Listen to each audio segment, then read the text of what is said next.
This isn't a fairy tale, this is a love story. And what a wild and crazy love story it is. Emilia Pérez is a Netflix original from writer-director Jacques Audiard, who's done films like A Prophet, Rust and Bone, The Sister Brothers, as well as Paris 13th District. Check out his IMDb page for the full list of his work. This is based on a novel by Boris Rezon, and if I mispronounce any of these names, I do apologize. This is a wild and crazy film with a lot of things to say, and is told in a quasi-musical fashion, featuring performances by Zoe Saldana, who looks absolutely incredible in this and does a really great goddamn job balancing a lot of emotions, doing some great musical numbers, and really just shining and beaming across the goddamn screen. She plays an underappreciated lawyer named Rita Moro Castro. I nearly called her rather Rita Moreno. I'm Rita Moreno. You know, if I couldn't jump once in a while, what do you ask me? If you get it, you get it. Good old MST3K reference. She is an underappreciated lawyer asked by a cartel leader named Menteas or Manitas. Apologize, really trying to get these names right. Played by Carla Sofia Gascon in an incredible performance, an incredible dual performance. Let's just say that, well, this cartel leader wants to basically get out of this whole thing, even though he's got a wife played by Selena Gomez and two children.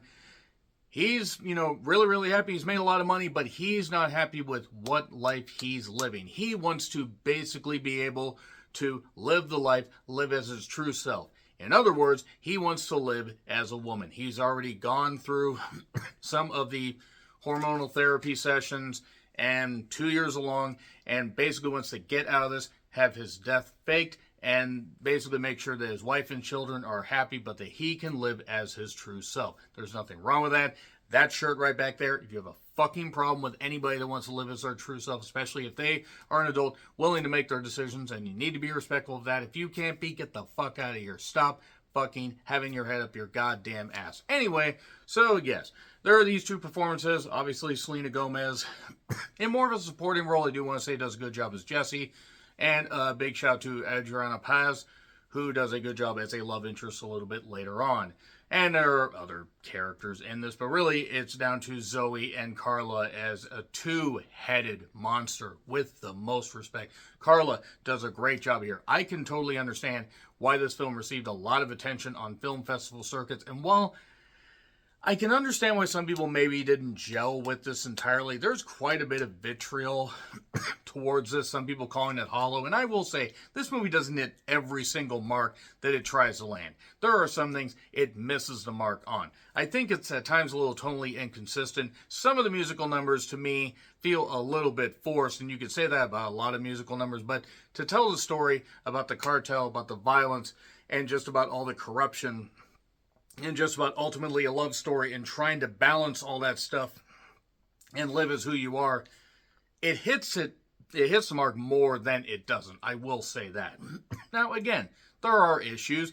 This isn't top tier in my personal opinion as far as best of the year, but I appreciate the ambition. And again, Zoe looks great. Absolutely great. I mean, I've been a fan of hers for a while, but she looks really, really good here. She looks at home, delivers a really good performance here. So her and Carla, I think, are going to be in the running for, nominations for Best Actress. Like, it's going to be a goddamn dogfight, as it were.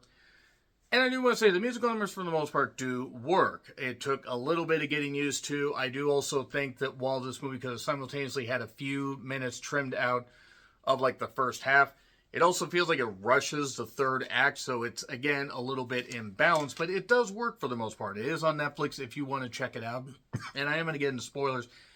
There's some stuff to talk about here and a few things I want to dive into, but realistically, this is pretty good. I'm not going to say it's great. I'm not going to say it's legendary. I'm certainly not going to say it's bad, though. I had a good time. I thought there were more positives than negatives. Anyway, 3, 2, 1, and spoilers. So basically, there are 4 women in Mexico. They're trying to basically live their own happiness. To an extent, though, I mean, really, you don't get the 4th woman for a while. And the pseudo-musical style was a choice. It may not gel with you, and if you are not a fan of musicals, I don't think this is going to change your mind. I wrote down Zoe Saldana as just damn. I mean, man. There is one point where she's dancing around later on or whatever and does like a leg thing, with a guy on a table, and I would have folded like a fucking sheet. I'm just saying that right there. The backdrop of gang violence while she's working on, a case and everything. And I did like the rehearsed trial thing where she's basically trying to get this, one guy to make sure that he gets this one guy off. Gross. But she doesn't get the credit. He gets all the credit because she's a woman lawyer in Mexico City.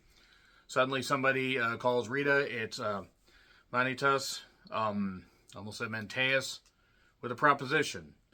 And you're overlooked. I want to help you out. You will be rich. So go to this newsstand. And then she gets kidnapped. And okay, I see. It's okay when they do it.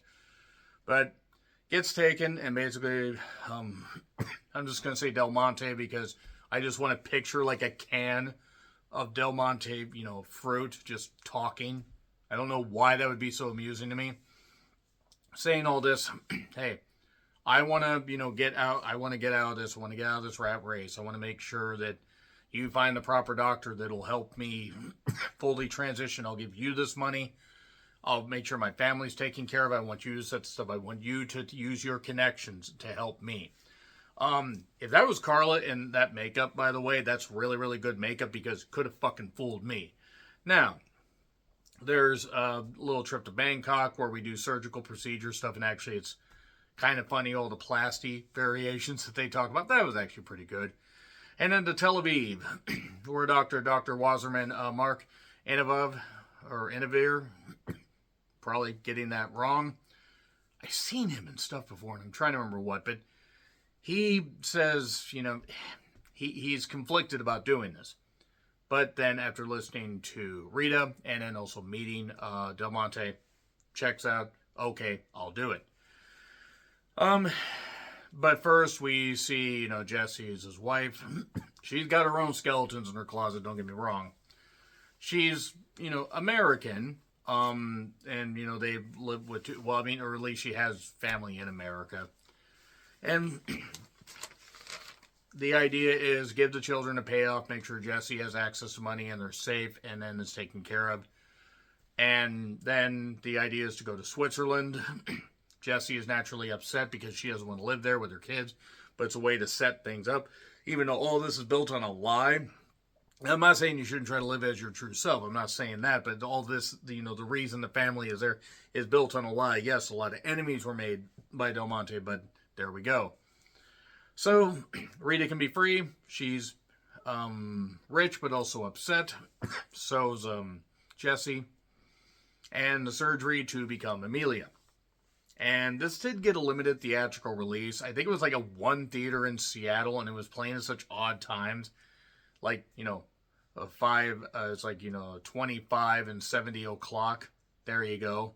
That's another Riff Tracks reference. It's a long process, but obviously, Del Monte, now Emilia, is very happy with this.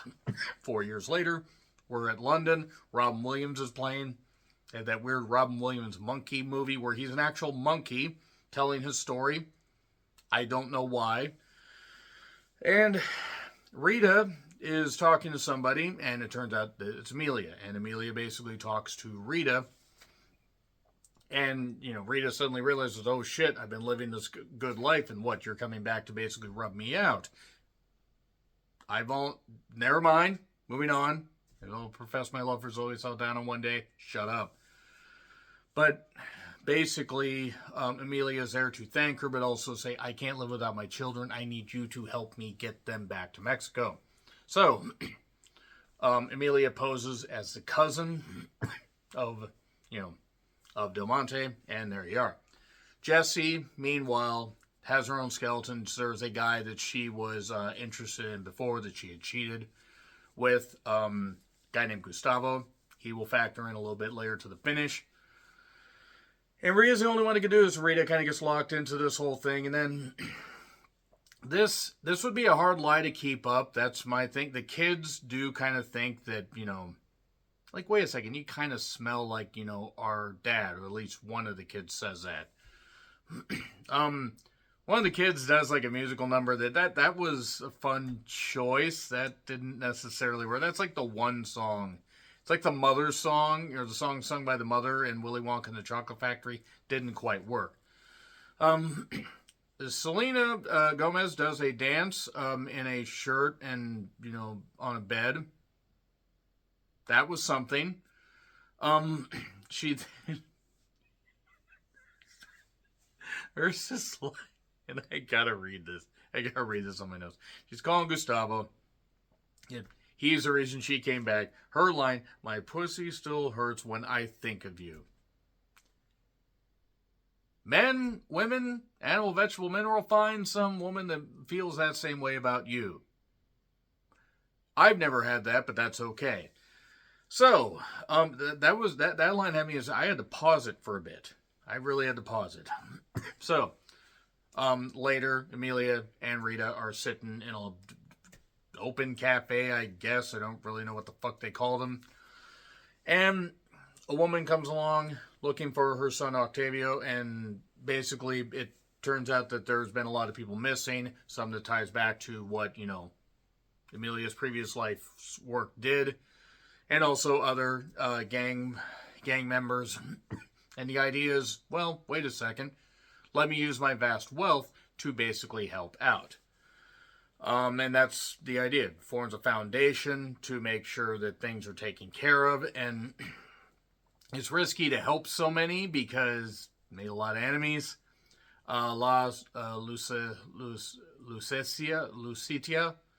Lucita. Probably getting that wrong. That was a way to help the fallen, and then a benefit was set up later to help the families of the disappeared. They find the mass graves. They're finding all this stuff. This is where things get a little bit messy because meanwhile, Jesse's sleeping around and sleeping with Gustavo and just having fun and everything because, oh well, there's a family member that can take care of the kids and now she can be fancy free. It's not that she doesn't love her children, but she wants to be, she's a younger woman, so she wants to go out there and have fun. Zoe can sing, I will say that. She was singing and doing that part where she, gets on the table and does the leg lace thing and would have folded like a sheet.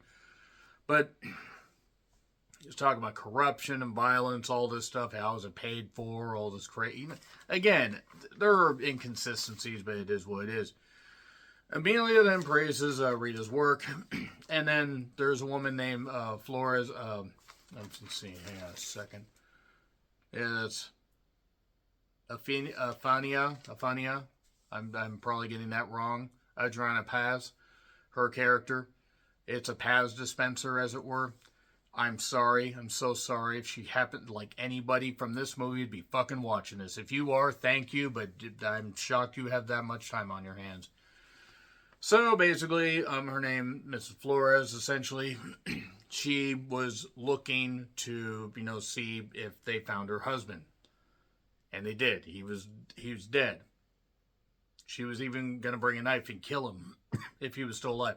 Because he beat her, stole her money, and did other stuff to her. And then, for some reason, Emilia and her strike up a romance. It doesn't last very long, but whatever. I mean, you can't fight who you love. I mean, I'm not saying that. It just was like, all right, that was weird. Jesse then basically sings karaoke with a guy. It's Gustavo. And yeah, there we go. Rita basically is just diving into her work. She doesn't have a chance to really be a mother. That's something she always wanted to be. That's kind of a red herring or flag or neon sign that something bad is going to happen. So, Jessie is not being good for the kids, or good, with the kids. But she's going to get married to Gustavo and take the kids. And yeah, she's been waiting 5 years to do this. And let's just say Emilia basically lets it slip with anger that those are her kids. And then Gustavo basically is paid off to leave Mexico or leave Mexico City or else. But that ends up backfiring because Jesse and the kids are suddenly gone.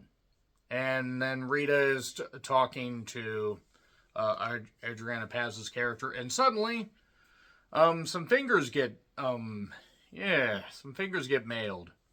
And oh, that was fun, because Emilia's been kidnapped by Gustavo and Jesse, because Jesse had her accounts frozen, wondering how in the world a cousin could do that. There was actually a split screen thing with, Rita in the middle of trying to discuss this whole thing and balances stuff out. Great acting by all three of them right there.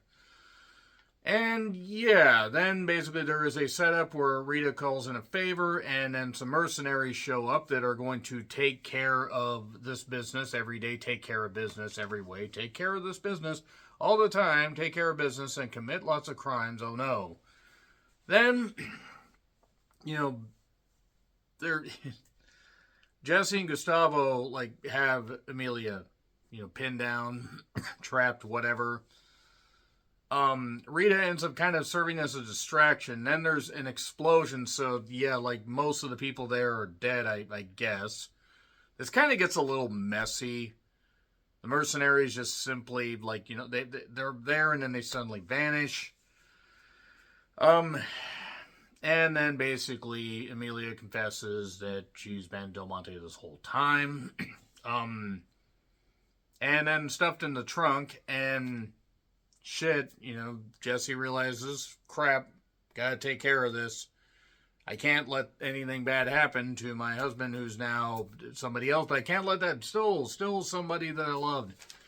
And pulls out this huge gun out of this glove compartment, and is gonna shoot Gustavo, and then they get in a bit of a wreck, because driving like mad on a goddamn desert road and near a cliff is always a good idea, especially in the dark. And the car crashes. Everybody burns, everybody dies. So Rita is torn up, the kids get brought back, and Rita now will take care of the kids. And then we have a parade celebrating the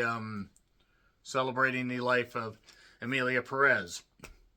It wasn't dull, I'll give it that. Again, they could have trimmed a few things down and maybe not rushed the third act so much.